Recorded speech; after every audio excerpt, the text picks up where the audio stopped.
The longer Alice Iphigenia traveled in the company of Kirth Gersen, the less certain she became that she understood his personality. His moods perplexed her. His behavior was a source of misgiving. His modesty and self-effacement, were they inversion, brooding cynicism? His careful politeness, could it be no more than a sinister camouflage? Such questions entered her mind with increasing frequency, no matter how staunchly she rejected them. On one occasion, the date was July 22nd, 1526, they sat on the Avente Esplanade in front of the Grand Rotunda.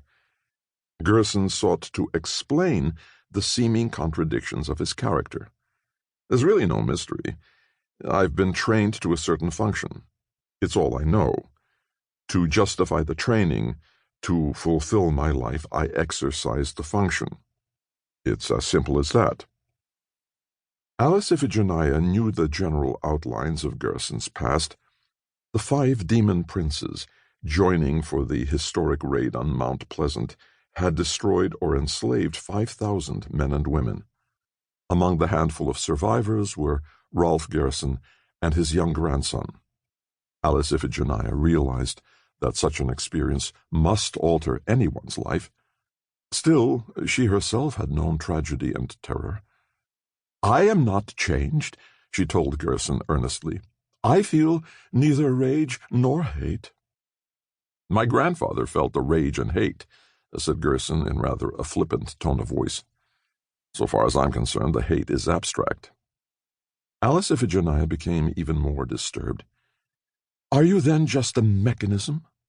This is mindlessness, to be the instrument of someone else's hate?" Gersen grinned. "That's not quite accurate.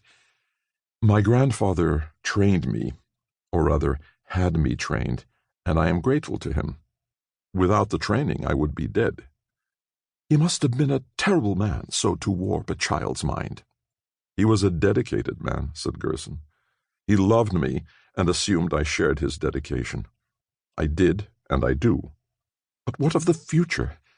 Is revenge all you want from life?" "Revenge? I don't think so. I have only one life to live, and I know what I hope to achieve." "But why not try to achieve the same goals through a lawful agency? Isn't this a better way?"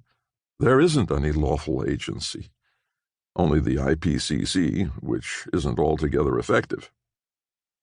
IPCC, Interworld Police Coordination Company, in theory a private organization, providing the local police systems of the Okumene specialized consultation, a central information file, criminological laboratories. In practice, a supergovernmental agency occasionally functioning as law in itself. The company's stock is widely disseminated, and though yielding no great financial return, is much in demand. "Then why not bring the issues before the people of the concourse and the other important worlds? You have the energy, you have more than enough money. Isn't this better than killing men with your own hands?" Gersen had no rational counter-arguments. "These aren't my talents," he told her. "I work alone, at what I do best." "But you could learn." Gersen shook his head. "If I involve myself with words and harangues, I trap myself. I become futile."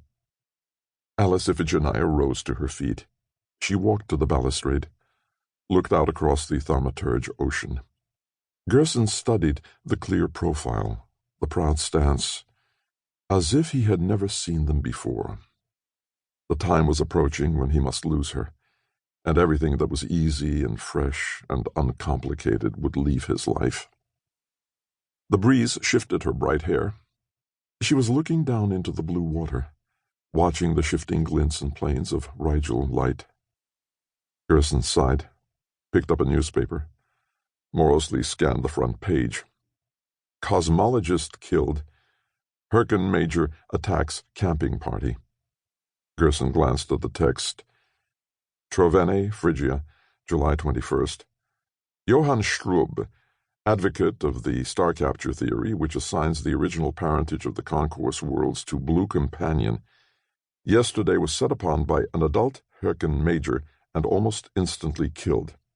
Dr. Strube and several members of his family were exploring the Midas Mountains of Upper Phrygia and unwittingly crossed the elving platform of a king beast. Before others in his party were able to destroy the 8-foot ogre, Dr. Strube had suffered fatal blows. Dr. Strube is chiefly noted for his efforts to prove that Blue Companion and the 26 worlds of the Concourse were originally an independent system which wandered into the gravitational domain of Rigel. Such a circumstance would explain the disparity in the ages of the Concourse worlds and Rigel, a comparatively young star. Gersen looked up. Alice Iphigenia had not moved.